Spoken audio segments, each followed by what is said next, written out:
Hello, my name is Briar. Welcome to my channel. Today I am going to be talking about feedback because as writers, we all need feedback in order to grow and develop as writers, to hone our craft, to become better at sharing our stories with the world in a way that the world is going to understand it the way we wanted it to be understood. There are several places and ways that we can get feedback about our writing. 4 of those that I'm going to be touching on just now are critique partners, alpha readers, beta readers, and writing groups. Critique partners are usually other writers that you will exchange your work with. You give them feedback on their writing, they give you feedback on your writing, and it's a wonderful way to grow and support other writers and build a relationship with 1 or 2, maybe 3 other people. Alpha readers are the readers who you trust to see your everything. The alpha readers are the readers who read the roughest of rough drafts, the ones who get your story notes and all the things that end up getting cut and that just don't make any sense, and that you leave all the ledger notes in that say, insert something here. That goes to your alpha readers. I believe I heard somebody describe alpha readers as people who, if you're not embarrassed to let them into your house without tidying up, they can be your alpha readers because they know you, they know what you do, and they understand that you're a mess sometimes, and it's great.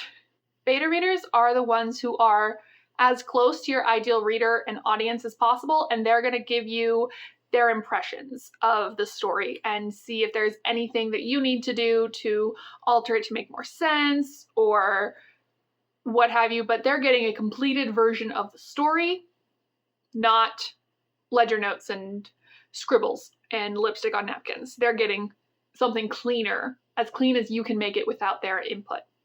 And finally, there's writing groups, which can function in multiple ways, but in my experience, I would give my writing group pieces of my writing, and it might not be a whole thing, it might just be a snippet, it would be a chapter. I probably wouldn't give my writing group as a whole my entire draft, but I would give them a draft of a chapter or a draft of something and get lots of different feedback about one small piece. I have the most experience getting feedback from my writing group, but I've also gotten feedback from alpha readers and critique partners. I haven't gotten as far as getting beta readers yet. From my experience getting a wide variety of people giving me feedback, I've found that there are about 3 categories of feedback, and this video is going to focus on what those 3 categories of feedback are and how you can respond or parse through some of that feedback. Because if you're getting so much feedback, what do you do with it all? Because you can't take everything as the golden egg and I just have to do what this person said and suddenly my book will be so much better. You have to be able to parse through and find what's going to work for you, what's not going to work for you, what you should listen to, what you should ignore, and that's kind of what I'm going to be focusing on here. The first category of feedback that I have found that I get a lot is questions. Questions about a character, questions about a world, questions about the magic system, questions about something that happened in the background, a background character. What changed in different iterations of a draft that I've written? What are the names of these characters? What is the point of view? What is your intended audience?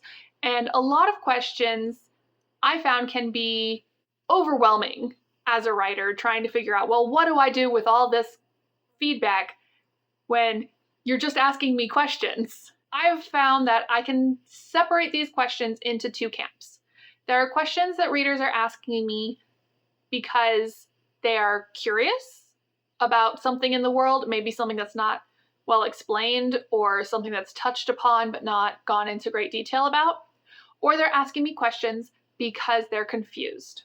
And as a writer, I can take the questions that people ask because they're curious and set it aside. I don't need to deal with that feedback. But if readers are asking me questions because they're confused, because something that I've written is confusing, that's telling me there's something wrong in my story and I need to fix it. So when you get questions about something in your story from a reader, you need to look at that question and think, is answering this question going to help the reader understand what's going on and clear up any confusion? Or is answering this question just going to satisfy a curiosity? Because curiosity, it's good that people are asking questions and they're curious about your world and your fiction. That means they're going to want to read more. So if you answer all the questions that people ask with their curiosity, if you answer all that up front, they're not going to be curious. They're not going to need to read anymore because you've already answered their questions. But if you're not addressing questions that people are asking that it's based in confusion, then they're not going to want to read anymore because they're confused and they don't understand what's happening. The second kind of feedback is, I'm going to widely call it critique. So this is where you get the feedback that something is not right, and often, depending on where you're getting your feedback from, people are going to give you suggestions about how to fix it. Or they're going to try to call your attention to something that they think is wrong and that you need to do it right. And this is the dangerous kind of feedback because it can be super useful. It can also lead you down completely the wrong path if you listen to the wrong critiques. Advice number 1, if you receive critiques in your feedback, if you receive critiques about, well, this wouldn't happen in reality and you're trying to write something realistic, or the pacing is too slow, probably from other writers telling you that something is wrong. If you're getting critiques like that, the first thing you need to do is consider the source. Who is giving you this critique? Are they someone who you would look up to as a mentor? Because you might want to listen to their critiques. Is it someone who is not as entrenched in the writing industry, in the writing world as you are? You might not want to listen to their critiques. Are they people who write a completely different genre than you and they're trying to critique your style? You might not want to listen to them because they're not your ideal reader and they're not experienced in your genre, in your area. I write young adult fantasy, paranormal fantasy, urban fantasy. I'm trying to write more adult now. But when I started out, when I was really in with my writing group, I wrote young adults specifically. And I would get critiques a lot from people who are more experienced in writing adult, reading adult, who don't live in that young adult world of fiction. They would give me critiques like, your character is acting too impulsively. I'm like, yeah, she's 17. Your character isn't thinking through the possibilities. I'm like, yeah, she's 17.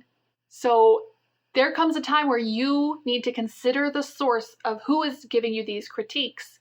And are those critiques in line with your goals? If it's not in line with what you want your story to be, ignore it. If it is in line, and if this person is more experienced in where you want to go in your future, if they are someone you would look to as a mentor and they are giving you these critiques, you might want to listen.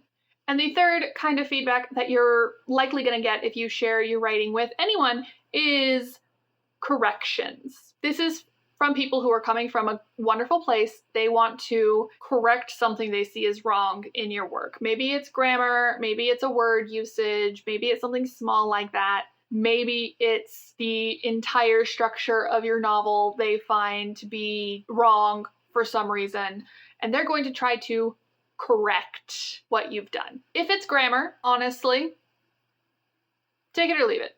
I don't think grammar rules are hard and fast, and if they're not a professional editor, I would leave it. And take into account the time. If you are getting ready to publish this, you're in your last round of beta readers, you're getting ready to send it off to a proofreader, and they're giving you some corrections about grammar or dialogue tags, it might be useful to take it. If you're just finishing draft 1, you've shared this with alpha readers and you're getting grammar feedback, kindly tell your readers that that's not what you're looking for and delete it, because that's not going to be useful. You're probably going to rewrite the whole thing, and fixing your grammar isn't going to help anything. So always be mindful of what your timeline is in your writing, how close you are to publishing or sending it off to agents if that's what you're going to do, or sharing it with contests or anything like that. where you are in your journey is going to dictate how you want to address corrections from your readers. So those are the 3 categories of feedback that I have found to be the most common that I get when I share my work with others. Is there something that I've missed? What is another category that you think fits there?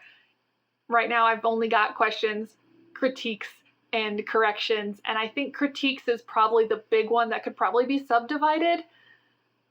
I don't know, what's your experience? Let me know in the comments down below. I would love to hear any advice you have about dealing with feedback from others. Would you like to hear more about how to handle negative feedback on your writing? Because let me tell you, going to university and taking a creative writing class almost every semester, I got some negative feedback. I got some stories I could share. So if you're interested, let me know. I would love to share more about my own experiences, and I hope that it helps you in your experiences as you're growing as a writer. Thank you so much, and I will see you guys in my next video. Bye.